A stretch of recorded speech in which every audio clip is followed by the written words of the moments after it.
আপনারা মানে হতাশা হওয়ার কোনো কারণ নেই, সবার জন্য আইনের দুয়ার খোলা আছে। জি ভাই বলেন।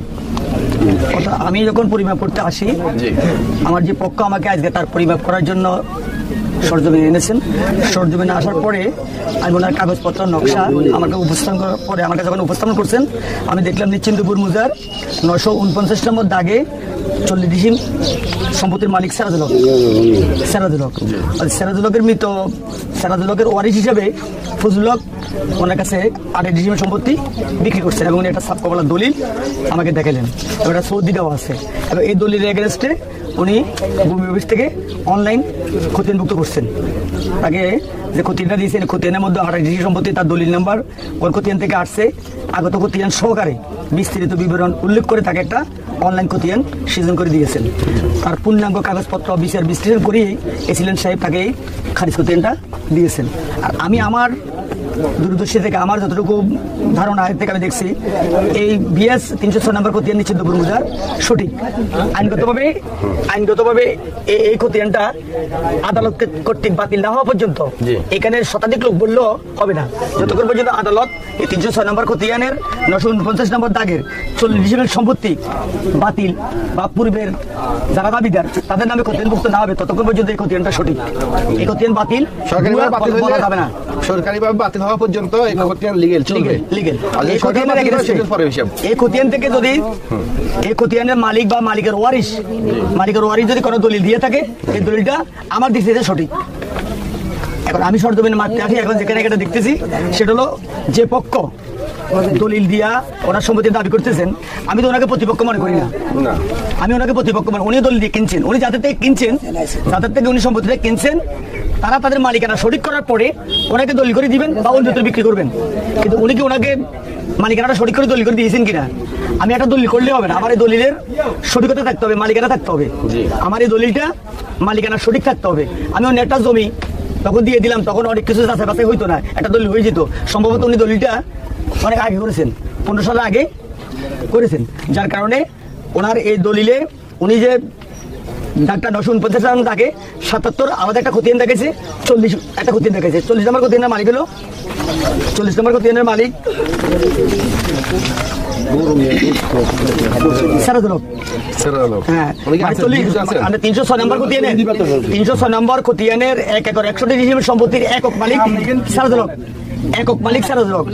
1 একর 61 থেকে একটা দাগে নিশ্চিন্তপুর মৌজার 949 নম্বর দাগে এখানে 40 ডিসি সম্পত্তি দাগে দেওয়া হয়েছে। এই দাগের সম্পত্তির পরিমাণ রেকর্ডপত্রে দাঁড়ায় 1 একর 17। কিন্তু আমার পরিমাপে, নকশা পরিমাপে আমি যেটা পেয়েছি, এখানে 1 একর 9 এর উপর আমি নকশায় পাই না। সরজমিন পরিমাপ করতে গেলে আমি বুঝতে পারবো আসলে সরজমিনে কতটুকু কোন দিকে গেছে। নকশা আমাকে বলতেছে আমার পরিমাপে নকশায় 1 একর 9, কিন্তু তাদের রেকর্ডে 77 প্লাস 40 1 একর 17 কাগজে বুঝাইতেছে, কিন্তু সেটা নকশাতে নেই। নকশাতে আপনি নকশা না থাকলে আপনি এটা পাবেন না। আপনাদের নকশা যেটা আছে সেটা মেনে নিতে হবে রেশিও অনুযায়ী। যার 77 সে অতটুকু কম পাবে, যার 40 সে অতটুকু কম পাবে, রেশিও অনুযায়ী। এখন উনি তো সেরাজুলকের ওয়ারিশ থেকে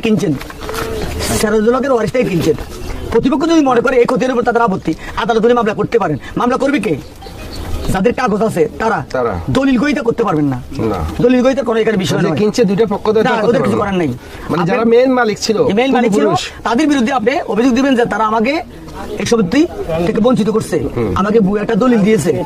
যদি সেরাজুলক কোনো ওয়ারিশ এই 40 ডিসিমের সম্পত্তির এগেইনস্টে পরবর্তীতে রেকর্ড হওয়ার পরে না দাবি কোনো দলিল দিয়ে থাকে, না দাবি দলিল দেওয়ার পরে যদি আবার তোমাকে দলিল করে দেয়, তাহলে এটা দায়িত্ব অনেকটা সেরাজুলকের ওয়ারিশ ফজলুলের উপর পড়তে হবে, যদি ফজলুল কোনো না দাবি দলিল দিয়ে থাকে।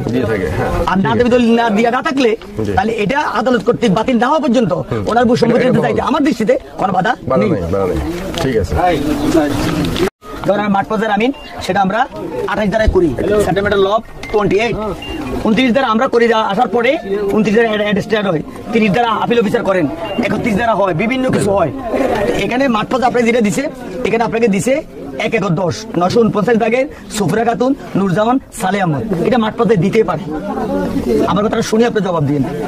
আপনাকে 1 একর 10 ডিসিমেল সম্পত্তি 949 দাগে সে দিছে, তার আরএস দাগ ছিল 532। 532 এর এগেইনস্টে 949 16 আনা 1 একর 10 এই তিনজনকে দিচ্ছেন, অর্থাৎ সবুরা নুরজান সালে আহমদ। এর হিসাব কম আছে, তাদের এই 3 জন মালিক, তবে সবাই সমান না তাদেরকে দিয়েছে।